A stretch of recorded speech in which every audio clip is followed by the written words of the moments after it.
All right. Welcome into another episode of Hockey Royalty Live, the official podcast of hockeyroyalty.com. Today we are talking about those comeback kings. 2 big third periods, extending the road streak, hoping to break it this upcoming weekend. Get in the chat, like and subscribe. Let's go.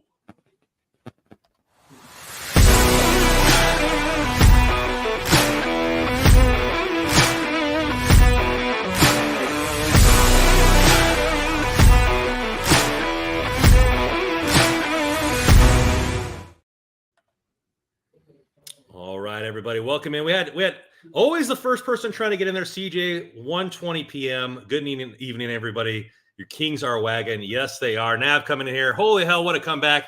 Didn't expect that kind of performance after the 2 periods were so dreadful. None of us did either. I'm still trying to get over that adrenaline bump from the third period. Kubiak SP. Richard Sarabia comes in saying, fuck yeah, let's get this party started. Go Kings, go Lieb with a hey guys, what's up, Lieb? Well, obviously, you notice we're one short. Joe is a little bit under the weather, so give Joe some well wishes there. Hopefully, he will be back this week. But you got your dynamic twosome here with Russell and I. Russ, how you doing? I'm doing pretty good, man. Yeah, hockey is looking pretty good in Los Angeles so far, so I'm feeling good. How you doing? Kings are, in fact, a wagon, and it's nice. It's nice to see. I'm doing good. Niners, stomped down on the throats of those Philadelphia Eagles, which I like that this weekend. Just kind of getting that holiday spirit going, trying to lose some LBs before you gain it all back with the Christmas dinner. So, just right. Not much there. Kind of scoping the tickets. The Kings come to Dallas in January. And so just trying to see if I can get some deals right now. They're not too bad, but, hopefully they dip a little bit. I think they're unveiling a statue. I think it's Mike Modano is getting a statue when we're there. So just trying to figure it out. Probably just my brothers and I going. So usually there's some ticket dips the last minute, but nothing compared to some of the bigger markets. Dallas is usually pretty inexpensive, so we're trying to get some good seats and hopefully see a dub. Haven't had the best of luck in Dallas. We've had some games where we've given up the leads last minute, or have just gotten completely blown away. So hopefully with the Wagoneers that we are watching right now, that we can see a good win. It'd be funny if they still had the road record going when you're there, and then they end up losing it. Oh, don't put that kind of. I'm not going to jinx that juju. It would still. I think we'd all be happy if it extended that long, but we're having fun so far. Noah's in here. Randon, grab me a ticket when you get yours. I'll Venmo you as always. Noah, that's where I met Noah as the first Kings game when I moved to Dallas. We met at the first game. I was just walking by this little bar, nice. And they had like a cigar patio, and so we just sat down, had some cigars, watched the game, and then he's been to almost every game since. So it's been kind of cool.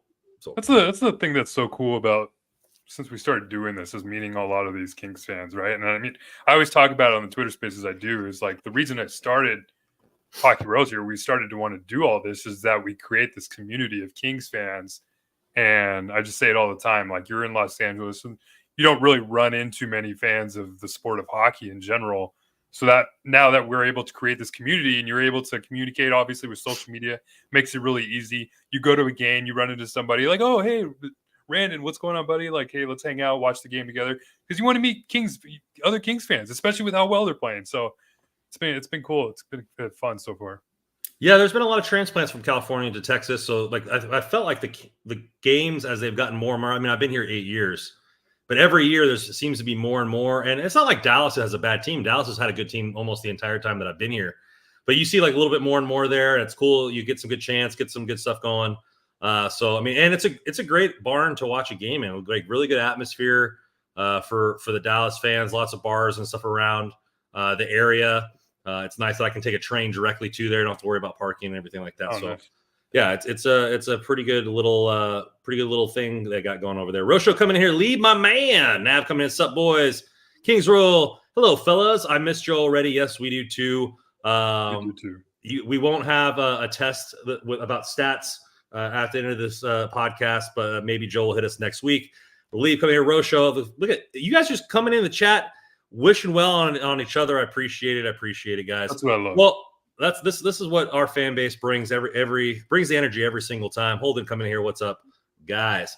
So obviously there was a comeback there, Russ. It was. I don't know if you watched it. I telling you before the podcast, did not see the comeback. I was at work driving home during the third period, and my brothers were texting me, or Logan was texting me during the game, and then I didn't get any text messages from him. And I was like, okay, well, we didn't score. It is what it is, 3-0. I'll get home and watch some anime or whatever. And then all of a sudden I get an update from The Athletic, like, oh, 4-3 win in overtime. I was like, what the heck, man? What happened? So I go back and watch it. I can't believe I missed it in real time. You probably watched it in real time, as well as a bunch of other Kings fans. Adrenaline popping when you're watching that live. How did that feel? You watched the whole game up to that point as well. Kind of give us your feeling about the game, and then obviously the big third period. Is comeback in Columbus like just too on the nose? Yeah. I mean, it's weird because you're watching the first two periods, and I'm sure, like, watching it, you didn't really get the sense that a comeback was really going to happen. It sort of had the same kind of vibe as the Philadelphia game, where it was just nothing seemed to be going right for the Kings. Even the goals that the Blue Jackets were scoring, it just kind of seemed like the Kings were almost beating themselves more than anything. The turnover in the neutral zone that led to the Goudreau breakaway, the first goal that was a Byfield roughing penalty that was a little questionable. That ended up in a power play goal for Columbus. So, and then the third one was kind of just like a broken play right in front of Copley. So it seemed like a lot of the things that could go wrong were just going wrong for the Kings. But for some reason, like, this year just feels different than watching prior years of the Kings play.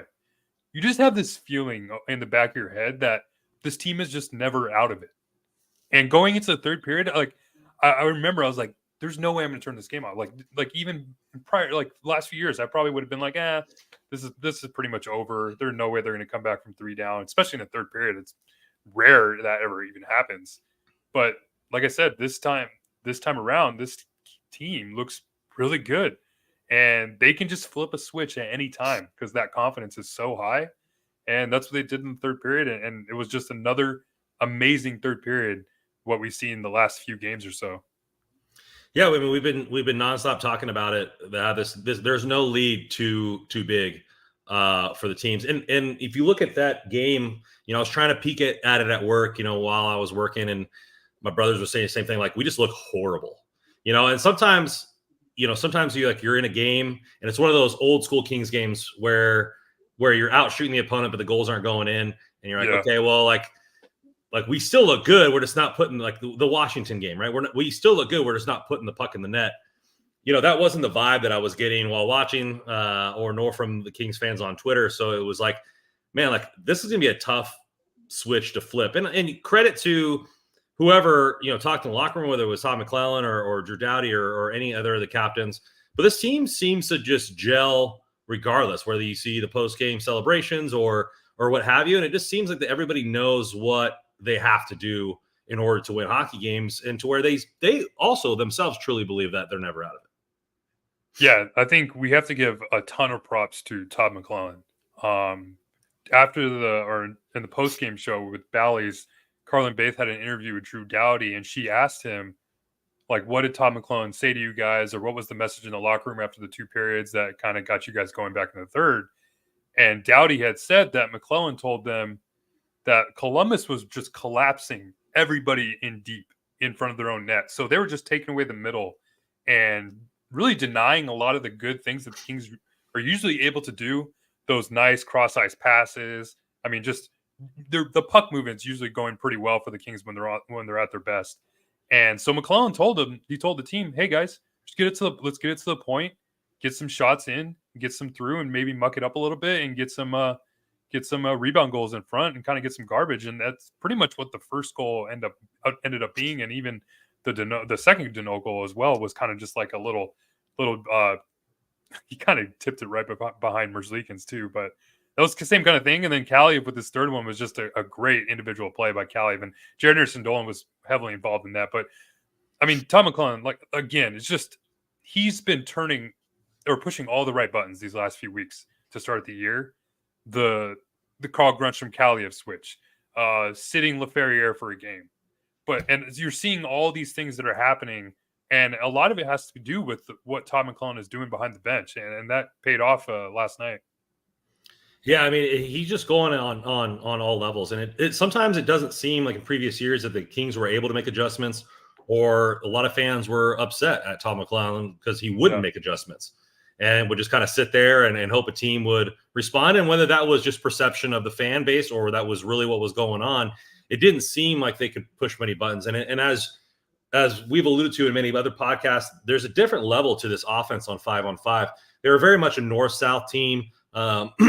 Last year, to where there wasn't a lot of interaction going and weaving in and out and changing lanes and moving in perception of where the puck was coming from the goalie. And now you don't know where it's coming from. All lines roll at every single direction. Obviously, the first line is one of the better top lines in the league. And so there's a lot more confidence there. You have a point per game player in Fiala on the second line with Deneau. Moore is obviously on a record pace for goals. Like, you're getting a lot more help, which allows this team to be able to flip the switch, as you say. Man, that first line, the second line, I mean, pretty much any line, take your pick. And even when Blake Lizotte hasn't been in, I thought the fourth line looked really good last night. And then they rewarded with that Kaliev goal at the end there. So obviously, it sounds like we might be getting Blake Lizotte back tomorrow against the Canadiens, which would be huge. Or if not, he's really close. It sounds like he's really close to coming back. But I mean, yeah, it's just depth is the key word this season for this team. They just come at you in waves. I've heard, like, I listened to a lot of the away broadcasts. We talked about this before, but you like to kind of get another opinion on the team. And you just hear that phrase, they come at you in waves all the time. The other announcers talk about it. It's really good to hear the other announcers kind of hype up the Kings. And it's like, it's nothing like dirty hockey or hockey that you can't really be proud of watching as a fan. I mean, you just such good, just fundamental systemic hockey is being played in Los Angeles. And if you're a Kings fan, I mean, there's a lot to be happy about. But I mean, last night, there's so many stats. There was one stat that kind of caught my eye. It marked the first time in more than 30 years that Los Angeles won a road contest after trailing by three or more goals in the third period. And it was the first one since 2007, which was the I think it was the Frenzy in Figueroa. No, not Frenzy in Figueroa. I'm getting it wrong. Someone's going to yell at me for getting this wrong. It was the comeback against Dallas. But yeah, I mean, this team is just so much fun to watch so far. Dan coming in here. Oops. I replied to Russell that I had to watch the game on the Blue Jackets feed because the blackout in my area. It was great hearing the dejection in the third period from the Columbus announcers. Matt P. confirming it was Dallas. So, I think we're starting to get a lot of praise. People are noticing the style of play. Obviously, in order to win a game, you have to get production from your stars, right? That's what you're paying them for. The scoreboard for PLD isn't there, but the underlying metrics are there. Obviously, Kempe's earning his contract. Kopitar is always doing his thing. Doughty's playing well. And then you got to get value out of your lesser contracts. And Byfield is obviously one of those. We've talked about ad nauseum from him. Cam Talbot is playing out of his mind for what we thought we were going to get from him. Englund is doing what he needs to do for the contract that he's been given. Jordan Spence is playing his ass off and everything like that. So the Kings are getting what they need to get out of their stars, and then they're getting production out of the players that are getting so much value from their contracts. I mean, you can add Cam Talbot to that mix, right? I mean, You're only spending $2.5 million on your goaltending, and it's one of the best. Well, not one of the best goaltending tandems, but the Cam Talbot's been putting up top 5 numbers. I think last I checked, he's second in goals against average and top 3 at least in save percentage. So yeah, value, man. That kind of just points toward Rob Blake and a lot of the decisions he's made over the season or over the offseason. Andreas Englund, like you said, Jordan Spence is playing still kind of, I believe it's his entry-level deal, and Quinn Byfield's still on his entry-level deal. I mean, so when you can get those type of players playing at the level they're playing, Quinn Byfield especially, it's like you have that quarterback and that rookie quarterback in the NFL that you can kind of surround with great talent because you're not really paying him those big bucks so far. That's kind of what the Kings are getting in Quentin Byfield. I mean, they're getting a solid first-line left winger to play along Kopitar and Kempe at an entry-level deal. Not a lot of teams across the league can do that. So they got to really take advantage of this year where you have that opportunity to kind of fill a lot of these holes with some other contracts, because it's certainly looking like we could see Matt Roy walk in next year, which kind of depresses me a little bit, but it is what it is. You have Jordan Spence, you have Brant Clark coming up, and then same thing with Victor Arvidsson, who are both UFAs. But yeah, I mean, it's been a great ride so far. So first 21 games are looking, was it 21, 22? Either way, I'm having fun. 22, yeah. 22. LA Kings, Nick echoes that sentiment. We deserve this team. All fans who didn't miss a single game during the Willie Desjardins first line Austin Wagner era deserves to watch this Kings team play. Richard coming in here saying, hey, here's a question for you guys. If this team keeps rolling like they have been and get 100% healthy and still dominate and kick ass, and what should be done at the deadline, if everything? Well, I mean, I think he's referring to VA getting healthy and everything like that. Really, at that point, I mean, with the cap, there really isn't much the Kings can do. And so you're looking at a deadline acquisition would be Victor Arvidsson. You know, you would add a scoring threat to the third line. Then you can decide what to do with Laferriere, if that's put him on the fourth line and bench Lewis. If that's put him back down in the A.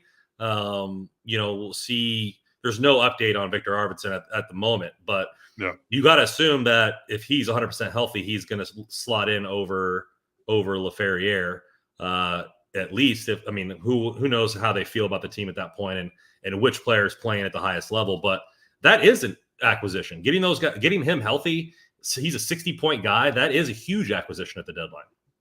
100%. That's what I keep telling everybody. Is like, at this point, that's how I'm feeling about Victor Arvidsson. Is he's going to be the trade deadline acquisition for the Kings this year, just because we really haven't gotten any updates. It certainly seems like he's not really close at all to coming back, and there's really no need to rush him back either. I mean, you want to make sure he's 100% when he's back on the ice. So the way this team's playing right now, I don't see a need to kind of try to force Victor Arvidsson into the lineup.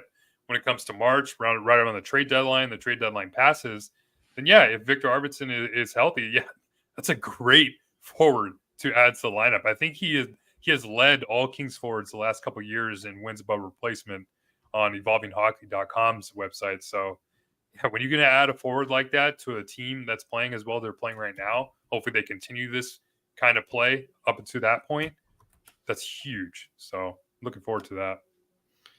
Yeah, Richie Rich coming here. Hey guys, go Kings go! I saw those sweet shirts. I'm in a wheelchair and don't wear white for obvious reasons. Will you guys ever have other colors? So yes, we're going to come out with other shirts in the future. We're already working on other ideas. If depending on how fast and the need for these shirts, we're probably going to do a black and white option to wear the black shirt with the white California and everything like that. Obviously, I don't see the fandom for Trevor Moore going down. So, you know, these shirts have been pretty hot. We've already are going to be mailing out our first round for the people that got in right away. Russ was talking about that either tomorrow or by the end of the week is what he's planning on. But, you know, we're going to keep these going. If people want different iterations, maybe we'll order, 10 or 20 of a different color, kind of just have a different reiteration of the same shirt. And we're going to have new designs coming out. Russ has already got a couple ideas. I got a couple ideas. Joe's got a couple ideas. So we're going to keep it going here and to see how this kind of goes. And if you guys keep liking our ideas, we're going to keep putting them out there. Anything for our fans, we appreciate you guys at every level. But yes, Richie Rich, we will have different colors coming out there. So obviously, this is not the first comeback. Obviously, we beat Colorado with an epic third period as well and kind of got a monkey off our back, right? I mean, last year we played them and they were injured pretty heavily. They won the cup the year before. It always seems that they had our number and dominate us at every level. And they're kind of the team that does a lot of that zigzag in and out, and McKinnon dominates a shift. Landeskog will dominate a shift. And you're like, man, they're getting play from everywhere. Cale Makar, obviously. And the Kings seem like they're kind of that team this year where they're that wagon, and they were able to punch Colorado in the mouth a little bit in the third period and kind of take over the game when it was needed. It kind of felt like Drew Doughty and Mikey Anderson took it upon themselves to really make up for the first game of the season where it seemed like Rantanen and McKinnon were just able to do whatever they wanted on the ice. And that's pretty much the reason why they lost that first game. I mean, in this last game that they played against Colorado, where they won 4-1, I mean, those big guys were kind of shut down for the Kings. And a lot of that was because of the defensive plays of Drew Doughty and Mikey Anderson. Doughty has been just an absolute monster this year, dude. I mean, he's just on another level. Like, we're seeing for those people that are saying that Prime Doughty is like gone, like this, he's back. Same thing with Kopitar. Like both, I don't know if you saw that the dance video that they shared for the win last night. But if you guys go back and watch it, watch the end of that clip. And you just see this embrace between Doughty and Kopitar. And I just know what they're thinking in their head. They're thinking, we have a team here. This is a team that reminds them of those cup winning teams. They're like, you can just sense it between those players that have been there before, that are surrounded by talent. Like, oh my God, we can actually do this again. So to have those players have that mentality back instilled in their heads, I mean, that's huge, because you have like Norris level defensemen playing Norris level defensive hockey, and then a Selke level forward centerman playing Selke level hockey as well. And I mean, man, when you can have those players playing at the level they're playing, along with Mikey Anderson, Quentin Byfield, along those, and it's funny, they're kind of mentoring their line mates too. I mean, sky's the limit right now for this team. You brought it out the other night or other day on Twitter about, we finally got to get a name for this first line. Like, they've been together, and I was late to the party, and I'm just going to throw this out there. What about the Diamond line? Right? Diamond Jubilee is the 75th anniversary. Their numbers add up to 75. The Diamond line, because everything's cash money with them. But you know what's funny is, Jesse Cohen had that same idea with the Diamond line, 75. Really? So that's another one. Another one that I think got a lot of traction was the Trinity line, because you have the father in Kopitar, you have the son in Byfield, and then you have the Holy Spirit in Kempe. So people were calling it the Trinity line. Another one I saw was the Generations line. I have to say, I haven't seen one that's like caught my eye. I do like the ideas that are floating out there. I mean, the thing with the nice line, it just made so much sense. You added in the 69, of course, the moniker. It's like you say nice, and that was like perfect. Like, okay, let's go with that. This one, it's just like, okay, I feel like we're still there, but they do need a name. I feel like they do need a name. They're just so good out there. One of the best lines in the NHL. I mean, their actual goal share, I think it's like 77% since they've been together. I think that's like at least best, or at least top 3 in the NHL since they've been playing together. So, I mean, we've been kind of waiting for a first line in Los Angeles, like a legit first line with a legit left winger. They finally have one. RB coming in here. By the way, do you guys ship to Canada? DM Russ or DM the Hockey Royalty Twitter, and we'll figure out a way. I know Canada doesn't have Venmo, so whether it's PayPal or something, Russ and Joe and I will figure it out. We don't want to neglect our fan bases anywhere in the nation and everything like that, or over the world, just because you guys don't have Venmo. So we'll try to make it work with everybody. So just DM the Hockey Royalty or Russ directly, and we'll try to get you guys figured out and squared away. So one other thing I wanted to note was the third periods. I mean, these last couple third periods that the Kings have played, these last 3 games especially, I was looking up. It just seems like they're just constantly playing in the offensive zone these third periods, which has been so good. Obviously, the Washington game didn't end the way they wanted to, even though they kind of dominated. The Avalanche game was great, that third period, and then of course this last game against Columbus. But I mean, in total shot attempts, the shot attempts are in LA's favor in the last 3 games in the third period, 104 to 32. Ooh, it's just that's spicy. An insane Corsi percentage the way this team's been playing. And I think a lot of it has to do with, like I talked about, is that confidence, that mentality to be like last night, like they knew they were playing like shit the first 2 periods. It's a team, like, we're not supposed to be losing this Columbus team. No, I mean, even fans are watching, like, what the hell's going on? It almost felt like they were just beating themselves. So to have that mentality where they just can be like, okay, we just need to make one adjustment. They made it, and it worked, because then they just get back right on their game. And it's funny. I had a cousin. It was kind of more like family friend. I call him a cousin, but he lived in Ohio, and I didn't actually know he was at the game. And he texted me after. I'm gonna read you this text message he sent me. Let me get it real quick. He said, "Hold on, there it is." He said, "It was unreal. They looked so much faster and made the Jackets look like a high school team." And I just loved like it's exactly what it looked like. It just looked like a team that was playing against this JV squad. This varsity team playing against this JV squad on the ice. And it was so cool to hear all the Kings fans. I had fans sending me banners that they had made. I forgot the name, but a guy had the Interstate 10 to mark the 10 Road Wings for the Kings. I mean, it's just the Go Kings Go chants on the telecast were great to hear too. I mean, I can imagine like being a Kings fan, like living in these other areas, especially like for you example, like you live in a different area that's not LA. So be able to see the Kings come and play in your hometown and the plays as well as they're playing on the road. I mean, that's got to be incredible. I mean, it is incredible. And I know that, 2012 and 14, during the cup runs, I was in California. So like the only games that I really was able to go to was either travel down to LA or go see them in San Jose. And at that time, San Jose was a good team. So both times that we went to San Jose, they lost. So it was just like, it was kind of not really there. And then when I moved here, the team was kind of going through that rebuild. And so going to games was brutal. Like it was just like, yeah, the Wagner errors and stuff like that. We'd be lucky to score. Like, hey, I just want to see one goal tonight. Like I want to see a goal scored on our end was our goal. And so like the last couple of years, it's been transitioning to, let's see some of these stars come up, wanting to see Byfield, wanting to see, when Kovalchuk was signed, we wanted to see him because he's a legend and all that kind of stuff like that. Now it's really the first time since I've moved here that we are an absolute juggernaut. And like, I expect to see W's when I move, even though Dallas is a good team. Like I expect to see wins. Last year I tried to see, I felt the same way, but like now coming in here, it's like, I expect to see a win every time I watch this team play in Dallas. So, which I'll go to see them twice this year, which will be nice.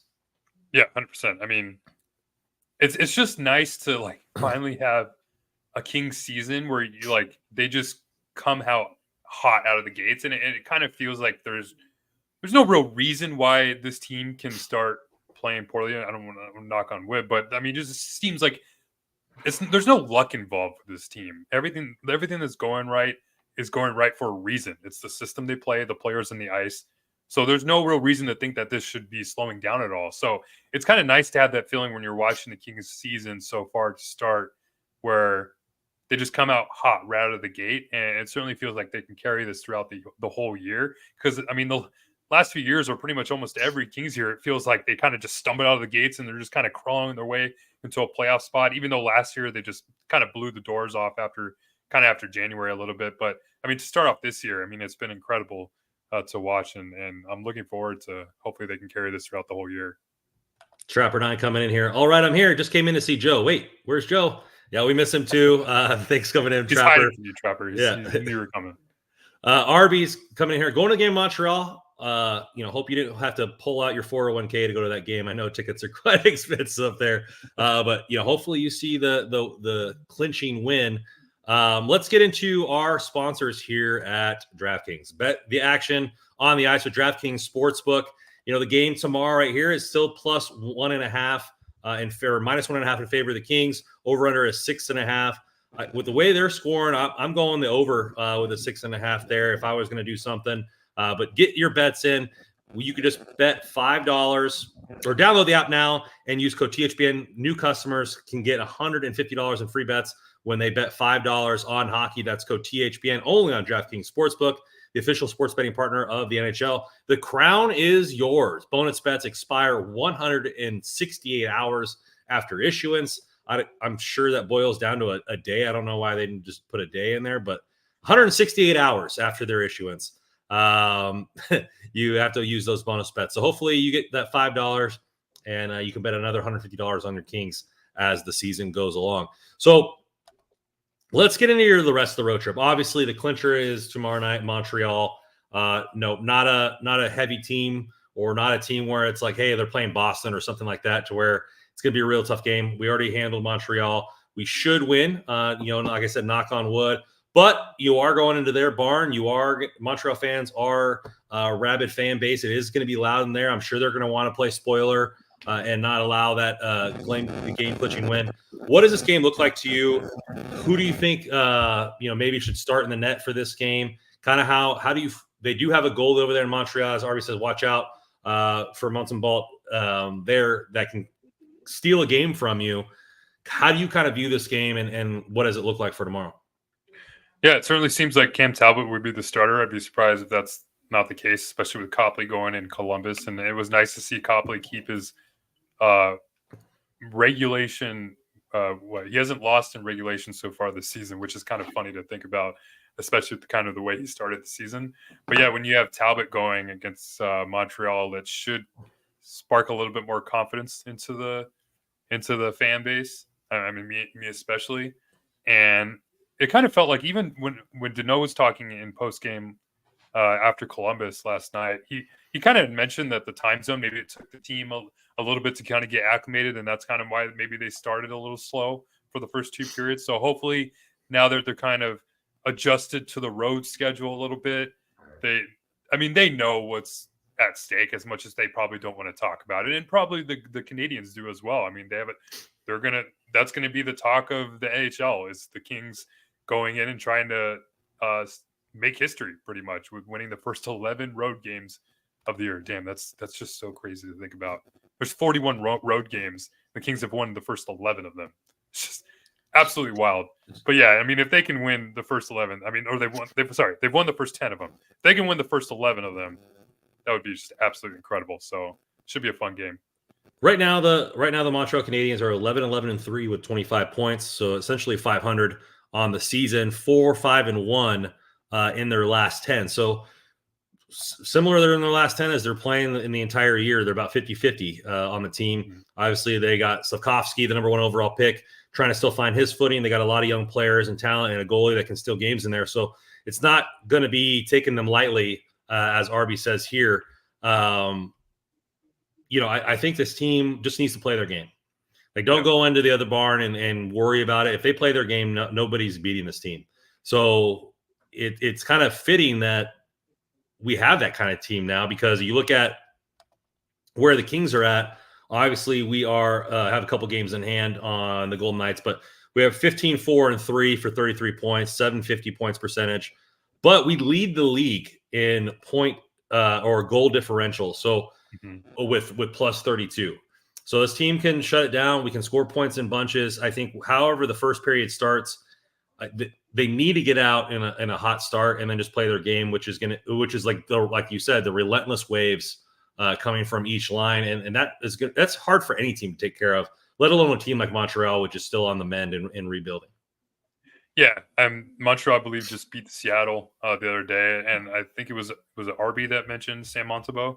He can steal a game. He's a pretty good goaltender, so got to watch out for it. So you just want to see the same kind of game that they played against Montreal at home. Just get out really quick and just play your game, and don't let them get any momentum, because once you get those fans going in Montreal, that, like you mentioned, that barn can get cracking over there. So come out hot. Don't come out with those first 2 periods you had against Columbus.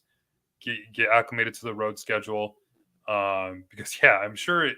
Like I said, it's got to be in the back of their heads that the record is on the line here. So I'm sure they want to win it just as we want to watch them win it. So it'll be fun to see.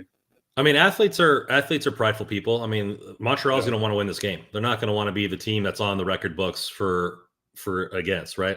And it's just Richard coming here, it'd be fitting if they won number 11, matching our awesome captain's great number 11. Right. I think that's kind of a little. Something that's kind of going to be awesome about this part there, but yeah, like I said, athletes are not going to want to be a part of the parade or the celebration for the Kings. Montreal wants to go in there. They want to win.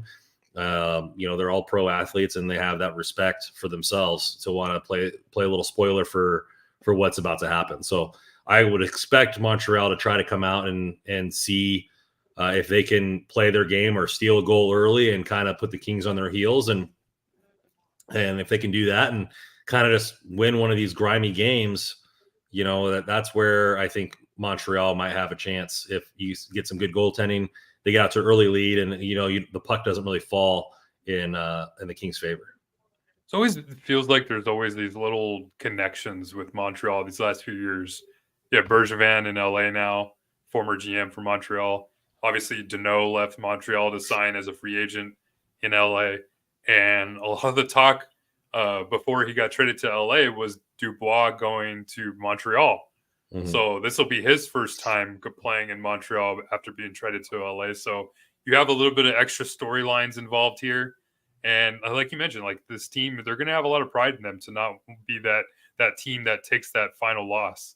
But I mean, Marty St. Louis is a really good coach, and he can kind of motivate the players to get them on board to not back down, and hopefully the Kings can get out ahead early and play their game the rest of the way.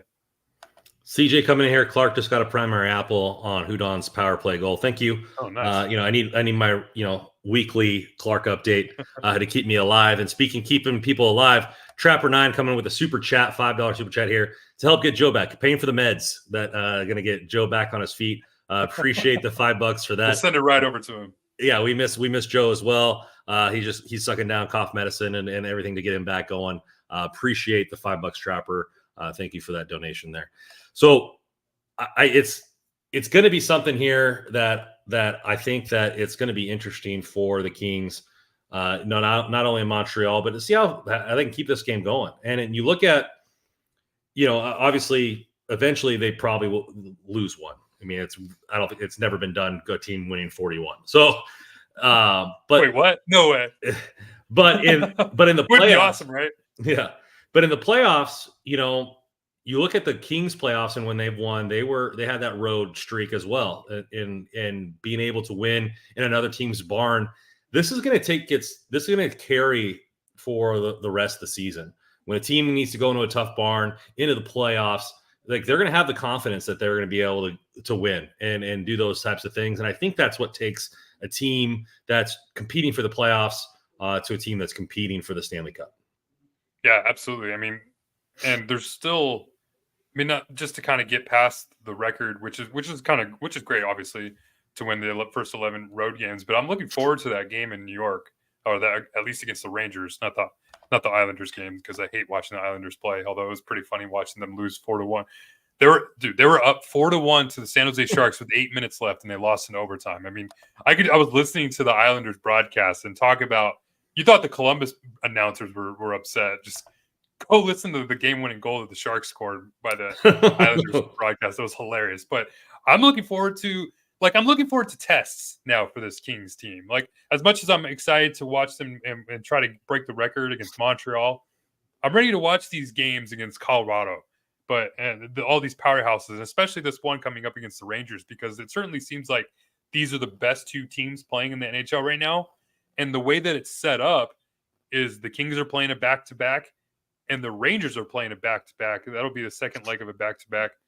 So it's really setting up the possibility that we're going to see Jonathan Quick playing against the Kings on Sunday here. So that's definitely spice things up a little bit.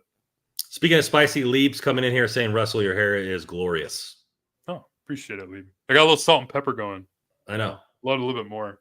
A little silver and black, as they could say. So that's it. Yeah, what I saw, and you're talking about a back-to-back.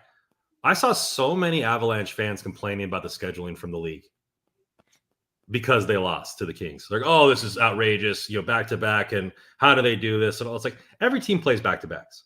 Like, like what is that? Like, might be the weakest. It happens everywhere. I mean, but the thing that was actually so weird about that game is usually the Ducks are the ones that are playing the team that's like usually the Kings play the team first on Saturday night. Saturday night always seems like there's a Kings game at home. And then the Ducks are playing that team on the second leg of back-to-back on the Sunday. But this time it was switched, which was kind of strange. But, I mean, yeah, it happens all the time. I think it was just more or less like they're upset that it was the back-to-back and then Makar wasn't playing. Obviously, I want to see Makar play. I want to see the Kings play against the best teams. Like I mentioned, I want to see the challenges. I want to see those key games against those key opponents to see them, how they level up against those teams. So I'm sure we'll see Colorado in Colorado. And maybe we'll get full health, and both teams will be fully healthy, and we get a good matchup there. Trapper coming in here saying I'm mostly salt. I'm sure, nothing wrong with the Silver Fox look as well. So I appreciate that.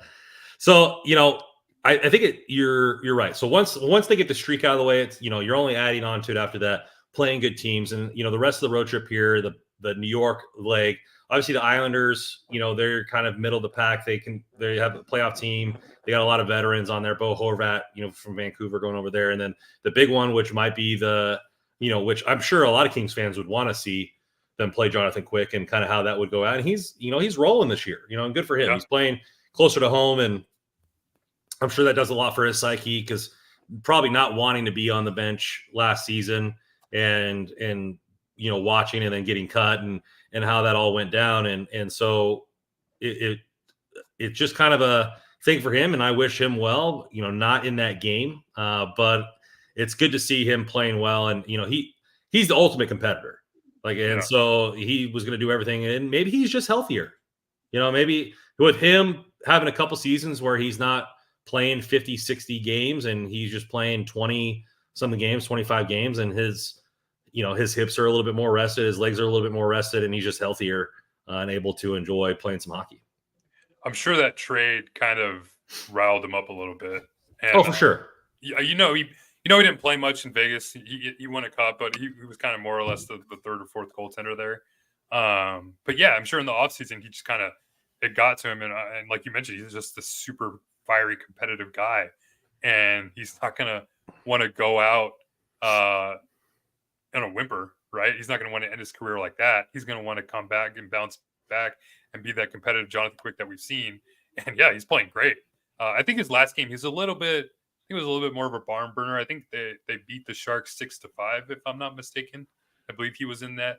But either way, yeah, like you mentioned, he's been playing lights out, and I'm sure it'll be interesting for Kopitar and Doughty to, if he does end up playing, to go up against their former teammate in Quickie. It would be Quick here. Mikey, dude, imagine Quick is the one that breaks the streak for the Kings. Well, if that happens, I mean, they would already have the record, so it wouldn't be too, I guess, disappointing. So, Mike Dude also comes in here. I think we deserve a LA Boston series in the finals. Richard coming in here. That would make a great cup final with the Kings winning in 5. Although superb goaltending and clutch goals from the big dogs. Hey, we're still a ways away from the playoffs, but I like it. Like, Kings fans are excited. I think where the mindset is at right now, right? Yeah. I'm excited. Exactly. It's right now. I'm like, hey, let's put the cup together, man. Let's hoist this bad boy. It's been too long. It's been we don't want to go over a decade without in between cup runs. That's just too long for we're becoming hockey. A selfish fan base here. We need more. We need more. Yeah, more. Kylo Ren, more. So I love it there. Let's switch over. Quick thing that came across. Dustin Brown put into the U.S. Hockey Hall of Fame. He's mentioned that he's moved back to New York area and Buffalo, and I think it's probably with watching his kids play some hockey out there and that type of thing, and just kind of what it meant to him. And obviously Dustin Brown was on the Olympic team and everything like that got me into hockey, and so that would probably be my best moment from him. But any moment that sticks out to you in Dustin Brown's USA career that you could kind of mention. Yeah, the Olympic games that he played for USA, that was really cool, especially to have an LA player kind of represent the Kings on the American squad. So you can, as an American, obviously, you can cheer for your favorite country to play, and then see the captain play on that team as well. That was pretty cool to see. So, I mean, he's much deserved the notion to be in the USA Hockey Hall of Fame. So it's good that they're enshrining him in that with that ceremony tonight. Yeah, I think it was good for him. Obviously, he's super humble, and anytime he talks about anything, but the ultimate competitor, the captain getting it done, not only for the Kings being inducted on, his number retired and everything like that, but getting enshrined into American Hockey Hall of Fame and hopefully future into the NHL Hockey Hall of Fame. So speaking of NHL hockey, we want to talk about the in-season tournament for the NBA and maybe how that's been going for them and how that maybe could look for the NHL. I know we've been kind of speaking, and a lot of people think that there's not enough games against your own division. Division games mean less because you're playing all these other teams at least once or twice a year. And I know that's so that way you can, for people like me, I can see my Kings every year, and I'm guaranteed to have those games. And I'm very much appreciative of that. But the in-season tournament's been going well so far for the NBA. And if anybody doesn't know, Russ, why don't you run down kind of what the tournament is? What was the mindset from the NBA behind it? And then we can get into how the NHL might be able to implement something like this to maybe spice up the season. Yeah, so the mindset behind this whole idea is kind of Adam Silver, the commissioner of the NBA, his kind of baby, and he talked about how they want to grow more in terms of having a little bit more fanfare surrounding the early part of the season with the NBA. Because I mean, let's be honest, the NBA regular season is just so boring, in my opinion. I'm not a big basketball guy. I do enjoy watching basketball. Big Lakers fan, but I mean, you turn on a regular NBA season game or an NBA regular season game, and you don't know if the stars are playing. You don't know, like, I mean, it seems like they're just kind of taking nights off at certain points. They don't want to do back to backs. So to implement this in season tournament, it really felt gimmicky at the beginning. A lot of people kind of thought that, myself included. But it's really kind of turning the heads of a lot of people these last few weeks or so, and especially the players as well, because now you're getting these kind of mundane, like October, November regular season games that would pretty much mean nothing to anybody, and then now all of a sudden they become like very important, especially to the players and the fans as well. And it's showing up in the TV ratings. I think TV ratings are up 25% from prior year. So you're getting that. And then the players are the ones that are kind of pumping it up a little bit as well, with LeBron talking about it last night after the Lakers win. Kevin Durant was talking about it. And then, so obviously you have the Lakers going to the semifinals. And I mean, kind of what the format was originally is you're separating, I think it's 5 teams into different groups. I could be wrong. Yeah. So winner, I read it today. So it's based off of last year's standings.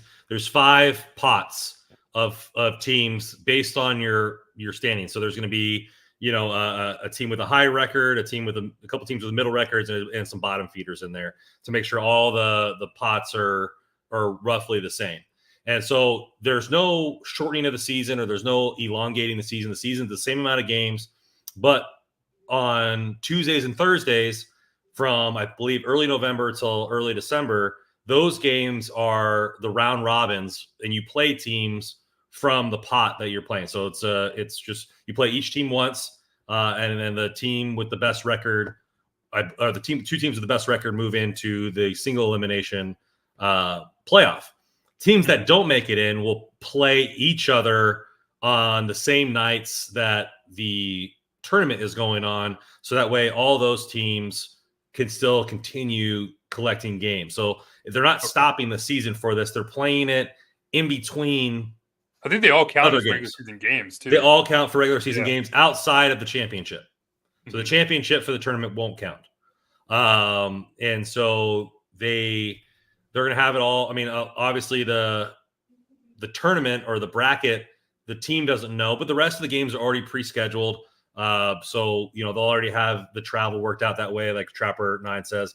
But after that, they'll have to kind of figure it out and see which days work best and do a little last minute planning, which I'm sure, with AI and all the smart heads that are in basketball can figure that out. Right. But what it's doing is, like you said, making games in the middle of no time, especially in the regular season for the NBA. Most people that I know that watch the NBA hardly ever watch the regular season unless they're hardcore fans. And everybody in here in this chat is a hardcore fan, and we're going to be watching Kings games or every Kings game that we can in the regular season. So it might not hype it up for us, but you look at every player from the winning team gets $500K, which is nothing to huge to shake at. There's going to be MVPs. There's going to be a trophy, bragging rights, those types of things. I'm sure they're going to try to find more benefits to this tournament, whether it be for incentives money wise or advertisement or that type of thing. But what it could do for the Kings, or what it could do for hockey, is have an in-season tournament where you get a little extra fanfare going on, a little extra bragging rights for the fans. Maybe you see some heavy matchups earlier in the year that could be what maybe a playoff matchup would look like. Oh, obviously you get those games anyways, but like the Rangers. We'll talk about the Rangers this weekend. Obviously, it might be big because of the Jonathan Quick thing, but realistically, it's like, okay, if we lose out to the Rangers, those 2 points, they're not in our division, maybe it doesn't mean as much. But if that's a playoff game for the in-season tournament and those players are fighting for money, that might be a little bit more bragging rights for that type of thing. And Obviously playoff hockey is a whole nother level. We could see that heavier hitting. We could see those types of things. As far as in the middle of December. And I know a lot of fans want to see, Canada, USA, and those types of games. And maybe they could do an interseason tournament with that. But right now they're doing it in the NBA with making normal games that are already going towards the bracket more fun, more entertaining, mean more to the players because they got money on the line.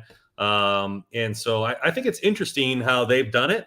It's not perfect, but so far it's going off well. And I think it could be something that not only could hockey implement, I wonder if baseball could implement it. 162 games like that in the in-season tournament might be kind of 100%, yeah. Might be kind of fun for fans there. So it's interesting. What has been your opinion of it, and how do you think what would it do for you? Like it maybe as a really hardcore fan, you watch more than just Kings games. What would it do for you and other big fans of the sport to have maybe an in-season tournament? Yeah, I mean, like I said at the beginning, when I first heard that this was announced or was going to be happening, I was like, yeah, this is so stupid. I mean, you're just kind of giving a consolation trophy just to kind of give one away. But I mean, like you said, like an additional $500,000 for some of these players is nothing to poo-poo at. That's a lot of money, especially for these guys that probably like the end of the bench. Yeah, they're making like minimum maybe $850,000 a year. You're talking about a full year's salary for those kind of borderline NBA players. And I mean, one clip that I saw was a game that the Pacers were playing against the Celtics, and I believe they had beat the Celtics. And you just saw like one of the players had a dunk, like a really clutch up play at the end, and the entire bench was just going absolutely crazy. And you just know, like, that's the mindset that they're having, like, oh crap, we might actually win a bunch of money. And so that's kind of like what got me a little excited about it. I'm like, okay, well, I see where this is going. Like, I'm sitting here in November or December now, watching a basketball game between the Indiana Pacers and the Boston Celtics, where I wouldn't give a lick of who's playing or even wins that game beforehand. And I wonder, like think about it like this too. Like as Kings fans, especially like right now and the way the season's going, like we're excited, we're pumped up, everything. We want to watch every game because we're expecting to win. We're expecting to watch some really good hockey. But I mean, imagine like being like a fan of like the Blue Jackets or like some of these other teams that are kind of just down in the dumps right now, watching kind of really mediocre teams play or mediocre hockey being played. But then like, what if you added like an in-season tournament where our regular season's not really going that well, but let's add an in-season tournament to that and maybe spark it up a little bit. Because as hockey fans, we always like are so proud of how exciting playoff hockey is. We brag about it to everybody and we say nothing beats playoff hockey. And I totally agree with that. So why don't we try to implement more playoff hockey with an in-season tournament? And I know maybe it'll be gimmicky, but if you add that extra money and try to get the players involved, because that's kind of where you're going to have the people bought in. Because if you don't have the players involved, then it's not going to go well. And it certainly kind of helped out in the NBA to have that additional incentive of the money there. And the players that seem to be bought in, like I mentioned with LeBron and KD talking about it.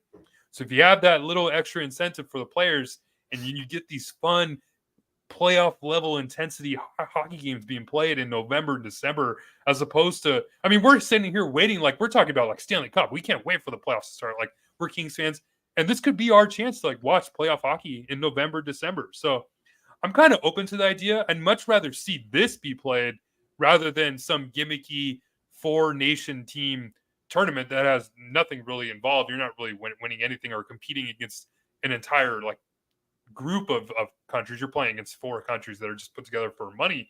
I'd rather see this involved. You can make it regular season games, kind of the same kind of setup that they have for the NBA. Add an extra kind of trophy at the end, maybe a mini Stanley Cup or a mini something, and then go from there. And I mean, this the hockey is never, or the NHL doesn't really generate a lot of revenue. So maybe you can have an extra bit of revenue generated from this. Yeah, I think if you make it to past the pool play into the bracket, all those teams get a little extra. It's not $500K, but they get a little extra. Yeah. And so, and if four teams or 5 teams in a bracket or in a group, like all you have to do is potentially win 2 games. You get you get 2 points there, maybe squeak out another one. And like, those are just one-off games where usually in the season, those standings kind of the cream rises to the crop, the top and everything like that. But you could sneak a game here, sneak a game there. You might be a bottom feeder in the standings for the whole season, but you sneak a couple games, you earn an extra 50, 100K or whatever they want to make it for making into the playoffs. And then, 500K for the winners. Like, it's a little extra cheddar, especially for, the entry-level guys are making 900,000, like to make a ninth of your salary or something like that. Just by making it into this playoff and going, I think it'd be kind of cool. Yeah. I mean, if you could have, like, Kings and Oilers games are already so exciting as it is, but let's just say, like, hypothetically, they get added into the same pool as this in-season tournament that in the NHL. If you have that, like, Kings Oilers game in November, and then you add that just little extra incentive of this in-season tournament to it, I think you could see the players kind of step it up a little bit, get a little bit more physical, play a little bit more on edge, and I'm sure the fans would get a little bit more involved in it too. So, I mean, like I said, I was totally against it. I just told myself this is going to be dumb and stupid. But the more I watch the NBA and how it's turning out, I mean, the revenue is working, and that would be huge for hockey. And I really like this whole off or away side. What's the word I'm looking for? But they're playing the semifinals in Las Vegas, so all the teams are going to Vegas, and the championship's being played there. Mm-hmm. I think that'd be pretty cool to have that kind of moved around to, like, if they did it in different cities as opposed to just Las Vegas in the NHL too. So I think there's a lot of fun you can do with this. Yeah, because unlike football, the NHL they're played at the home stadiums, right? Which rightfully so, we get it. But like Kubiak SP coming here, neutral location, each city could bid on those locations. You'd have 3 games of hockey there over a weekend, maybe a Friday and a Sunday game. The tournament, plays over the weekend. You're going to have obviously a lot of fanfare, people trying to buy tickets to go there, and I think it would be kind of cool. And then there's also bragging rights, hey, whether they call it the Gretzky Cup because he's the greatest player to ever play or something along those lines. I think it'd be something there, extra bragging rights, something else to start, another trophy. And it's happening elsewhere. You look at the Premier League in soccer, right? They have the Premier League. Each of those divisions have their own cup. They have the FA Cup where any division can play each other. And that goes on. Those games are played during the season in between other games as well. And so it just more hockey to figure out, or I guess the same amount of hockey to figure out. I mean, Trapper 9 has a good, the Thousand Oaks Cup. Trevor Moore is an icon, and maybe he should have the cup named after him. But, they could do, like I said, Kubiak said you could see your team live in another market. You could get places like Salt Lake City who don't have markets, or teams like that, or have it in Kansas City where you're kind of traveling to a complete neutral. The only thing I'll say with the neutral site, and I appreciate Kubiak SP giving me the wording there, but yeah, with the neutral site, the only thing I'd be worried about is just having the amount of NHL fans traveling from a certain area, because I know NHL fans don't travel probably as much as NBA fans or even like the NFL or anything like that. But I mean, just thinking like offhand, like imagine like it was an outdoor rink for the semifinals and the championship. So like it's supposed to just having like the Winter Classic being played in these random cities every year. You can make the Winter Classic the in-season tournament. We could just call it the Winter Classic. Perfect, right there, done. And then have some extra money generated from that. And that's usually right around January 1st. You can have the finals to start the new year. 100%. You have the finals on New Year's Day. I'm gonna email Gary right now and tell him get on it. Take the idea from me. So not everybody's for it here. So there can only be one NHL playoffs. That's why it's special. Maybe the non-playoff teams have a tournament and the winner gets the best draft odds instead of a lottery deciding it. I think, but then the better team has the best chance, and so you're not giving the worst teams a chance to get the best players there. But I think it's something to poke around at. I thought you was going to be completely BS, and like, hey, these players aren't going to get up for this, and like what's going on there. And I think it could be something that they get up for. And there's no, I mean, I understand, if you're a Kings fan in that city, like I am in Dallas, you want to see them come there. And so maybe that takes away a potential for me to see my team twice a year. But, but do they need to play? They only play like the Tampa Bay Lightning twice. Do they need to play them twice? Probably not. So it just got like, I understand, it might diminish some of your chance to see your team in that city. I guess some fans would be kind of upset about that, but you might be seeing more spicy games. You'd be seeing greater events. Like you said, it could be a neutral location. It could be an outdoor location. It could be, hey, the Winter Classic in Alaska or whatever, or playing on a pond in a mountainside, or like where they do it up, and it's just crazy. And it's a one of a kind experience where fans would go to travel if your team was in it last minute to see, like your team play on an army base or like whatever, like who knows, like, oh, this is the Kings did it. They played on an Air Force base in Colorado. There you go. Yeah.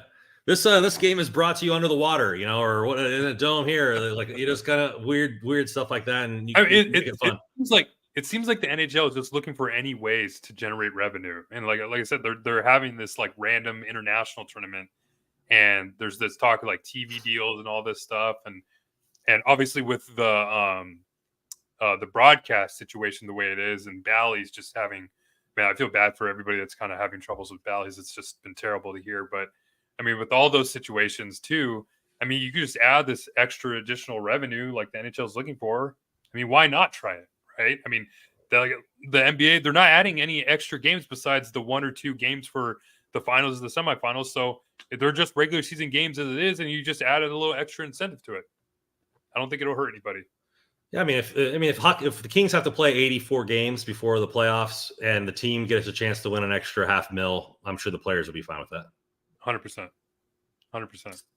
So, well, I mean, without Joe, we're not going to go an extra 45 minutes. I think you and I have talked enough for tonight. Save our breath and our voice for screaming at the television tomorrow when the Kings break that streak. Again, new Hockey Royalty shirts are out. Go ahead and check our Twitter feed for what they look like. A Trevor Moore, California Hockey Royalty shirt in the Forum blue and gold. $30 sizes, men's small to extra large. Orders contact at hockeyroyalty.com, which is an email.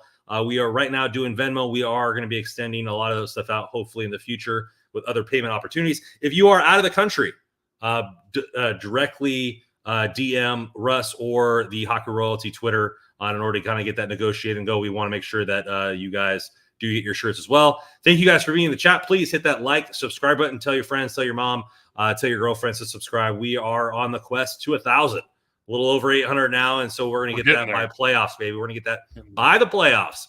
So appreciate that. We're going to watch some history tomorrow with the Kings. And as always on this podcast, go Kings go.